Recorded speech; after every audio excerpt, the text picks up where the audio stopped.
नमस्कार, सुस्वागतम दर्शकों जी। मैं बीएन फिर एक बार आप लोगों के साथ। लोकसभा चुनाव के नतीजे के 72 घंटे के अंदर ही कांग्रेस के सहयोगी दल अपनी नाराजगी जाहिर करने लगा है।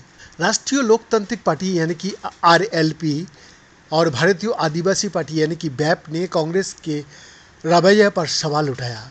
हनुमान बेनीवाल और राजकुमार रोत का कहना है कि कांग्रेस हमें तवज्जो नहीं दे रही है। लोकसभा चुनाव के नतीजे आए अभी 72 घंटे की बीत गया है।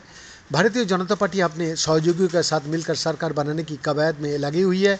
वही कांग्रेस को उसकी सहयोगी पार्टियों अभी से आंख दिखाने शुरू कर दिया है। राजस्थान में कांग्रेस की सहयोगी राष्ट्रीय लोकतांत्रिक पार्टी और भारतीय आदिवासी पार्टी ने मीटिंग में ना बुलाए जाने पर नाराजगी जाहिर किया है। आदिवासी पार्टी के एकलौते सांसद के एनडीए को समर्थन करने का भी चर्चा है। दरअसल राजस्थान में कांग्रेस ने हनुमान बेनीवाल की पार्टी आरएलपी के साथ गठबंधन किया था। बदले में नागौर की सीट हनुमान बेनीवाल को दी गई थी। इस सीट से बेनीवाल जीत गए। नतीजे के बाद इंडिया की बैठक में हनुमान बेनीवाल को बुलाया नहीं गया। इससे वो नाराज हो गया। उनका कहना है कि राष्ट्रीय लोकतांत्रिक पार्टी और मुझे नज़रअंदाज किया जा रहा है। इस कारण मेरी इंडिया गठबंधन से नाराजगी है, लेकिन मैं बीजेपी के साथ भी नहीं जा रहा हूँ। इंडिया गठबंधन का हिस्सा बनने से पहले आरएलपी का गठबंधन का बीजेपी का साथ था। 2019 के लोकसभा चुनाव में बीजेपी ने आरएलपी के लिए नागौर सीट छोड़ी थी। इस सीट से हनुमान बेनीवाल चुनाव लड़े और वो जीत भी गए थे, लेकिन कृषि कानूनों को लेकर उनकी बीजेपी का साथ अनबन हो गया। 2020 में हनुमान बेनीवाल ने बीजेपी का साथ छोड़ दिया था। 2023 का विधानसभा चुनाव में आरएलपी ने चंद्रशेखर रावण की पार्टी से गठबंधन किया था, लेकिन कोई कामयाबी नहीं मिली थी।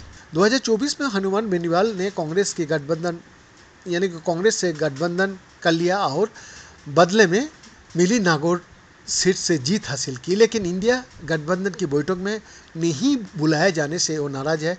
ठीक इसी तरह भारतीय आदिवासी पार्टी भी नाराज है। 2024 का लोकसभा चुनाव में बांसवाड़ा सीट पर कांग्रेस ने यानी कि भारतीय आदिवासी पार्टी को समर्थन किया था। नतीजा ये रहा कि भारतीय आदिवासी पार्टी का राजकुमार रोत करीब 2.5 लाख वोटों से जीतकर संसद पहुंच गया। बैप के सांसद राजकुमार रोत भी इंडिया गठबंधन की बैठक में उसको नहीं बुलाए जाने से नाराज है। उनका कहना है कि बैप को कांग्रेस तवज्जो नहीं दे रही है। राजस्थान में चर्चा है कि बैप जल्द ही एनडीए का हिस्सा बन सकती है। हालांकि इस सवाल पर राजकुमार रोत अभी चुप्पी साधी हुई है। फिलहाल वो कांग्रेस को आंख दिखा रहा है। आरएलपी और बैप को अलावा कुछ और पार्टियां भी कांग्रेस का रुख से नाराज बताई जा रही है। लोकसभा चुनाव में बीजेपी 240 सीट पर अटक गया है। हालांकि एनडीए को 293 सीटें मिली है और ये नंबर सरकार बनाने के लिए काफ़ी है। बावजूद इसके बड़े दल यानी कि टीडीपी और जेडीयू पर अपनी निर्भरता को कम करने के लिए बीजेपी की नज़र छोटे दलों पर है। इसमें आरएलपी और बैप भी शामिल है। बीजेपी को कोशिश है कि एनडीए का आंकड़ा 300 से ऊपर रहे, जिससे उसकी सरकार पर कभी खतरा ना मंडराए। बीएन का एक्सक्लूसिव रिपोर्ट।